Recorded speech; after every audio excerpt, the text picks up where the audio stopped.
Joined now by Missouri Republican Roy Blunt, who is the vice chairman of the Senate Republican Conference. He is also on the Appropriations Committee. Good to have you this morning, Senator Blunt. Welcome. Martha, nice to be with you. Thank you for coming. So talk to me a little bit about this fiscal cliff issue. It's pretty scary when you really start to dig into these numbers. A lot of folks wondering if Simpson-Bowles is going to come back up again and how much negotiating both sides will actually be able to do. Well, I think that's right. It's called the fiscal cliff for a reason, and going off a cliff is never a good idea. Both the Congressional Budget Office and at the other end of Pennsylvania Avenue, the Office of Management and Budget have said if we do this, it's going to have recession-like implications on the economy. So surely this is something that nobody should want to do. I think, frankly, this is a great opportunity for the president to step forward. He's just been reelected. He doesn't have to run for office again, and come up with a plan that actually can pass. And I think that means don't do the across-the-board cuts. Come up with a way to have really targeted cuts, and look at ways to increase revenue by, one, growing the economy, and two, maybe look at the tax code, just like Governor Romney suggested. You look at the tax code and increase revenue without increasing taxes. Yeah, I think that is perhaps one of the best areas that some ground might be able to be reached on. We heard from Paul Ryan on that. He wants to get into the issues of raising revenue. I think there's a little bit of suspicion when you talk about raising tax revenue through economic growth until that economic growth starts to sort of become evident. But in terms of reforming the tax code, aren't there ways to eliminate loopholes that would force the wealthy to pay more in taxes, and it would also sort of make the whole system a little bit more efficient?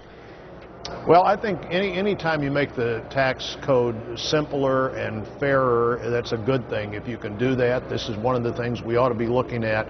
But we ought to take the idea off the table that this cliff is an acceptable thing to do. Divided government is a good time to solve problems because everybody has to have their fingerprints on a real solution. If the president thinks it's going to be a solution that only appeals to he and Democrats in the Senate, or we think it's only a solution that will appeal to Republicans in the House, we're not going to get anywhere. And I'd like to see us begin this process right now. We're going to have divided government for a while, but divided government failed the last 2 years. It needs to work the next two, and that's largely dependent on leadership. What do you say? The president says, look, let's just allow the Bush tax cuts to to stay in place, rather, for the middle class, and then we'll go back and we'll talk about what we'll do with the wealthy. Let's just start right there. What do you say? Well, that doesn't sound like much of a negotiation to me. Give the president what he wants, and then we'll talk about what others think is the right economic thing to do later. I don't believe that's going to work. And the president surely knows that's not going to work as well. If the president wants to, on the books, recover all this revenue from going back to the tax rates of 13 and 14 years ago, that'll look good on paper, but it will never produce the kind of revenue because it's going to have dramatic negative economic consequences. All his economic advisors surely are telling him that, and so we need here that actually is doable rather than a plan that's still more of 2012 politics.